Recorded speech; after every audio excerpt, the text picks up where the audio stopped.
welcome back to my channel. I hope you're doing well. I am just so. I don't know anymore. So I've still been battling my vertigo that I had the day of my physical therapy. I also want to apologize because, as I said before, after surgery, my first week or so, which we're on is foggy. And I don't remember what I did in my last video, or said, I should say. But I went to physical therapy, and the minute I laid down the first time, it took a while for my vertigo to take. I think I did cover this, that I was only laying down for a few moments. I had done a few exercises that they were telling me to do, and the room started barely spinning. But I knew if I didn't sit up quickly, it would get worse. The second time, I didn't even lay down but a second.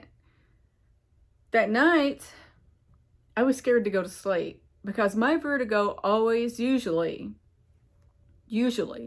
kicks in the morning when I wake up. So usually I can go to bed, always. Since my 5-day vertigo, the debilitating one, has happened, I have vertigo during the day, but not that bad. I can work, I can drive. It's only like if I spin my head too fast, look down and up too fast, that kind of thing. But the night of physical therapy, I refused to sleep because I was petrified. When I say my vertigo was debilitating, I'm not just saying I can't walk. That's how bad it is. I can't walk. That's not it. You literally feel like your brain itself is spinning inside your head, and it's affecting your eyes. When you open your eyes, it is horrible. It literally feels like you're on the most super fast, extremely fast, a fast that you don't even know exists, spinning motion. And it feels like your whole body is spinning. I say, brain and body, but it's just both is what it feels like. I can't focus on a point of view, like a picture. I can't focus on that because it literally is spinning.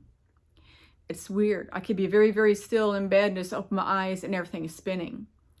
The debilitating one, there were 2 or 3 instances that on top of the spinning, when I opened my eyes, things would be, and this is so crazy to even say, things would be bouncing and so intensely that I remember closing my eyes saying, please stop, please stop, please stop, please stop, because it was so bad. And whatever was in front of my eyes, you can literally see it blurred and going up and down. It was going so fast, it was blurry, but you could see it. And that was excruciating. It wasn't painful, but it's something I never want to go through again. It's so bad. That was added to my vertigo that I had last time. So I didn't sleep that night of physical therapy. And I reclined back later that day because I was getting tired. And being reclined on this couch, but not laid all the way back, my head would go to the side and I'll wake up with a crick in my neck. So I put a towel behind, one end of a towel behind my neck, balled it up on this side, because I felt that if I didn't recline all the way back, when I wake up, hopefully it wouldn't be there. That was my thoughts. So I balled up the towel on this side where it would brace my head. And I fell asleep just for a couple hours. I woke up, I was okay. I still have the vertigo. It was still there. I still have it today. I had dropped coffee grounds by my trash can in the floor, and they haven't been picked up yet, because if I, for instance, are just sitting on the toilet and I pick something off the floor, I will spin. So I'm afraid if I squat with my hip being the way it is and sweep it up and then stand up, I'm afraid I'm going to go down. So for the sake of my hip, it's still there. I mentioned it to my daughter, and I think she forgot to pick it up for me. But today I wanted to talk about something that a friend of mine, Eric Smith, had mentioned to me. I know I've talked about it, I've touched about it before, and I, in my soul, deep in my soul and heart, wish that everybody knew what I knew about religion and karma and soul contracts. There are kind of all tied together, actually. But he said something to me not too long ago, in fact, that, Eric, I'm sorry if I don't get your wording right. I am so sorry, because it's been a while and I'm still blurry. But it was something about how people are, it was something about religion and people being mean and other things. I cannot remember. War, I think, also. I should have looked before I started this video, but it was along those lines. And I told him, religion is man-made, and it is. There's one religion, but people being incarnated throughout time has took a piece of that one religion in a variety of pieces and said, okay, this one religion is right here. Well, this guy was incarnated and he wasn't comfortable with this religion. So what he did is he took a piece of that, brought it out and said, this is Baptist. This is Baptist. And this is what I think of it. And he wrote a book. And he had a following of people. And then another guy comes in and says, oh God, that's not Baptist. That's not what I believe in.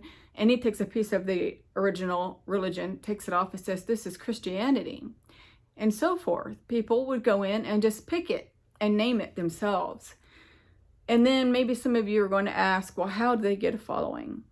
I'm not sure how that happens. I feel like they say things that makes people feel good. And so they go with that following. There are cults even nowadays. People follow these false people, false leaders, and actually just will follow them and end up in a very bad emotional place. Not saying that the Baptist, the Christianity and Catholics are bad. I'm not saying that at all. People tend to go to places that make them comfortable, not being aware that some of these places, as in cults, are false and not good for you. I don't know why people go to war. I think it's greed of leadership, maybe. Acquiring more land, maybe. I am not 100% sure because I don't get into that. I don't read about it or watch it or anything. I do feel it's wrong that our president will pull our people over to a whole different continent in the world and go to war. Help one continent go to war with the other continent. I feel that's wrong. I feel that they should be left alone during their own war. I feel that if some of our people were living over there, then they need to leave, not join in. That's just the way I feel, because I feel war is wrong. Now, I'm not saying I'm right. Not saying I'm wrong. It's just what I believe. The Bible, I want to bring up that also. The Bible has been rewrote, not the whole entire Bible. When I was a little girl, I would hear people talking about the Bible, and instantly I would get like a message in my head saying the Bible has been rewrote. It has been rewrote by many people. I never knew why, but I feel like I do now. Nobody told me it was rewrote. When I got older, my mom started agreeing with me, and I don't know if she actually knew or not. I don't know. But I do know extraterrestrials are in the Bible. I do know that what was in the original Bible probably scared people. And they probably thought if this was put into the massive public, there would be some really bad freakouts about this Bible. So they removed those pieces and probably rewrote those pieces they removed. There was misunderstandings of the original parts of the Bible, so they rewrote them or took them out completely. And they did that through the whole Bible.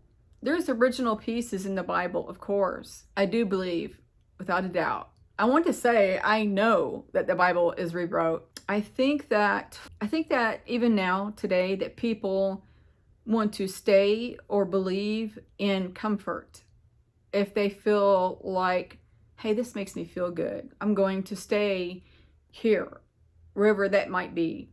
Either be, Hawaii or a hotel or a place in their life that just makes them feel good. It doesn't matter what it is. We tend to stay in places where we feel good. I feel that in my beliefs, I'm not saying that they're yours, and I'm not saying that mine is right, yours is wrong, but in my beliefs, I don't think there was an Adam and Eve.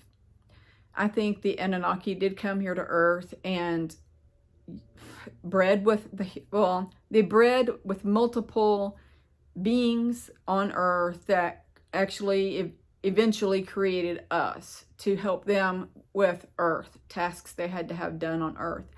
We were seeded by them. I truly believe that. God does exist. He is the creator of everything. He is the one. He is Allah. He is whatever else that he's called in these branches of religion. He created extraterrestrials. And then the extraterrestrials created us, and probably, I'm pretty sure, other beings also. But that still kind of branches off to God. If God didn't want that, it wouldn't have happened. Why certain things happen, like us being created from Anunnaki and other beings, I don't know if I would want that or not. I don't know. Maybe God saw in the future that it was good and went ahead and let it go. So I was in the, I think that might be all that I can touch on that. I just had to voice my opinion on that and say what I had to say. And I know you guys have probably watched my video on soul contracts and why people murder other people. And I'll touch a little bit on this just to, in case somebody didn't watch that video, I'll just say a little bit about it. When a person unalives another person in their lifetime, or many persons, they write this contract with those people who they unalived, soul contract, and said, hey, I need to straighten my act up. Last time I was incarnated, I did really bad things. I need to come back and fix that. Because your soul is powerful. It wants to be the best thing in everything. And Earth is a school. If you get an F, you have to repeat it. You have to repeat that grade if you fail that class. So the soul contract is kind of the same thing. So these other beings say, okay, I will be your targets, just to see if you correct this part of your schooling. They're incarnated. Well, the soul that wants to unalive everything just feels this anger. There's multiple triggers in their lifetime that just makes them so angry. And they're just pissed off at the world. F everybody, you know what I mean? And one day something just clicks and sets them off and they unalive people again. That's what the soul contract is about. And that is the lessons that we have to get through and do right. And then that entity will come back and do it over again and back and over again. And I'm going to use an example. Me and my sister had the same mom, supposedly different dads. Our stepdad was very mean, and my sister left, like 15. She was 15 when she left and went with her biological dad. I went through a lot of abuse. I went through more than she did. A lot more than she did. I was SA'd a lot by my mom and stepdad. And she wasn't. She was just verbally and mentally abused, and I'm not sure what else. She's more angry in this lifetime than I am. It's how you come out of these trauma times in your life. How you come out of it is what matters. You could stay in that trauma, be angry and bitter and just, ugh. You don't want to be around somebody like that. I, on the other hand, for the longest time before my awakening, I was kind of angry, but I wasn't like her. I didn't like everybody. I didn't hate them. There was just some people where I was like, get a better attitude. And I stayed around these people who were negative to me all the time. We have to come out of that in the best way. When I had my awakening, I also, in the beginning, when I didn't know what was going on, I started realizing I don't want to be around these negative people anymore. I'm tired of being negative. And you have to heal that, and it takes forever. My awakening was in 2020, and I've reached a point in my life now where I'm like, I'm pretty comfortable. I don't want negative people in my life. I just removed another one recently. I don't want to be around that. It kind of brings me down. And I am coming out of this life better than I was when I first came in. I was angry a lot. I wasn't mean. I was just bitter. Not as bad as my sister. Not as bad as my sister. I was also extremely sensitive. So sensitive. And these things that I'm talking about, you have to heal. You've got to heal it, or you're not going to move on. When you cross over, you're going to be looking at this life thinking, I could have done that better. Why didn't I do that better? It seems so easy. I need to work on that. I'm going to reincarnate and do it, because that's who your soul is. Your soul is so powerful. You as a human, I should say you as a human body that's got its own mind for itself. Your soul just sits there and is quiet and observing, not saying or doing anything, but it's watching. Your soul is watching. It's kind of creepy, you know, if you think about it. But your soul is sitting there watching, not doing anything. I've even asked my higher self, my soul, can you please help me out? Can you show me the way? Can you guide me? Whether she does or not, I don't know. I know it's a she, because I've seen it. She's golden with curly hair and very big. I do feel that my last life before this one, I was a Nephilim. I do know for a fact I was a Nephilim, but I'm not sure at what point. But I think it was a Nephilim, and Ezekiel was a Nephilim also. And I think that's when we got together. I'm not sure. And if that's true, it's been a very, very long time. A incomprehensible amount of time ago. So yeah, and back on topic here is I have corrected things in this life that I needed to. There are certain people that I had to say I'm sorry to, and I do have major regrets, and now I'm healing those regrets. I wasn't perfect in my life. You don't have to approach the person that you hurt and say I'm sorry. You can think it. And I say that because you're thinking it in this human body that your soul hears, and your soul sends this vibration to the soul you're apologizing to, and that soul recognizes it. So your souls are actually communicating to other souls, and they're listening and communicating, but we human bodies can't. Isn't that weird? Me just shaking my head made my vertigo kick in a little bit. But I am trying to wipe my slate clean before I cross over. I'm trying to stay away from negative people. I'm nice to them. If they came back up around me, I would be nice, of course, but I will nicely and gently shut that door. And it will stay that way. Unless that person was fixing their issues. And then I will be around. And that's the way it should be. Why would you have people talk down to you and demean you? Is that right? Demean? You know how I am with these words. More or less put you down, degrade you, and treat you horribly. Why would you want to stay around that? It's comfortable. I know, I've been there. But that's not the right comfortable. And actually, to get away from that, you actually literally have to get away and heal that of what you went through. You have to bring up things that really bothered you about that person and what they done to you, and you have to heal that. And it's taken me 3 years to heal that. I went through a lot of trauma though. There are things that tend to linger for me that I'm working on. I'm trying to heal. And I also feel that when I go into my car and live in my car, a lot of things will be happening with myself also, as in healing and progressing. I still don't know why I feel that the car somehow is going to do me so good. It will financially. I know that without a doubt. Will I be living in my car forever? No, I hope not. It's not the place I want to be, but I don't mind it to better my future. So, and if you don't know, you haven't seen my other videos, I am fixing to live in my car December 30th of 2023 because I have 2 more surgeries to go. I just had one, and the IRS is coming at me. We'll soon start garnishing my checks because my ex-husband owed IRS bad, and we filed jointly once. So I am responsible for my half of that year of what he was behind on, and that's $8,000. I cannot live in an apartment with all of that being taken from my checks. So I'm hoping that I can either get an RV or a land, then an RV, and then build myself a tiny home. I have to, at some point, live comfortably with heat and air. I will have a heating blanket in my car to sleep with, a sub-zero sleeping bag, wool blanket. I'm going to have it all.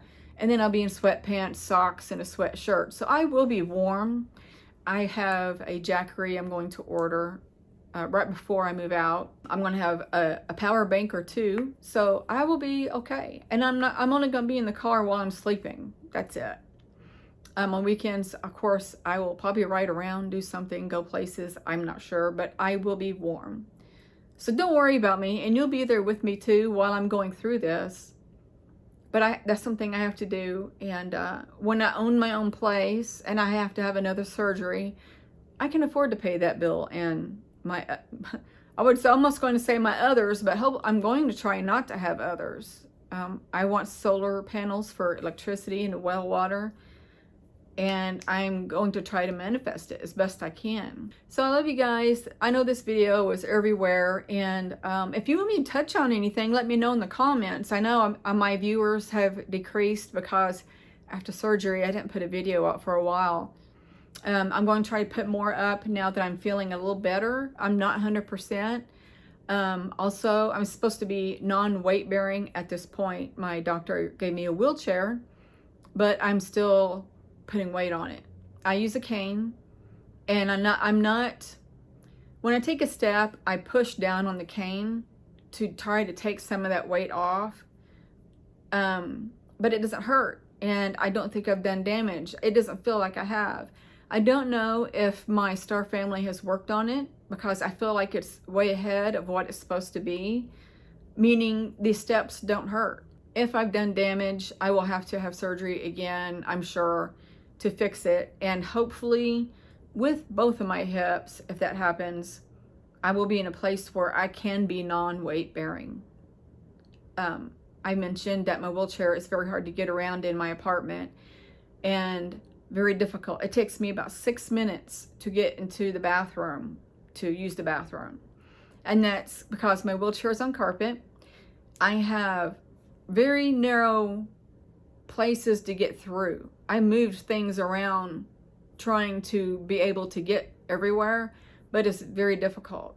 I have to go between my entertainment center and the coffee table that I moved, and my knuckles scrape on each of them. That's how tight it is when I'm wheelchairing in there. And I only have one point of entry to the bathroom, and that's my bedroom, and then in the bathroom. And that's pretty difficult. So I will keep you updated on that also. And I love you guys. And I'm sorry I've had that big old gap and not putting a video out. I love you guys tremendously, and I'm sending you all love, light, and peace. Bye.